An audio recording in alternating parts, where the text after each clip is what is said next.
Știți despre ce vreau să vă povestesc astăzi? Despre ce am descoperit.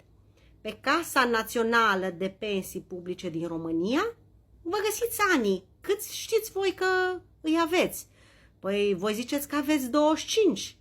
Dar dacă pentru aia 25 lucrați, n-ai plătit contribuții decât pentru 15, atunci 15 ai.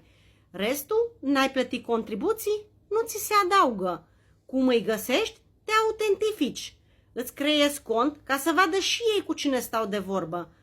Și verifici, din 2001 până în 2023 sunt anii prelucrați prin Revisal. Până în anul 2001 găsești copiile de muncă după cărțile de muncă scanate. Haideți să vă aud în comentarii, ați încercat, ați testat și ce ați văzut acolo. Dacă informația ți-a fost utilă, dă câte un share să vedem pe cine ajută și să vedem ce-o descoperit.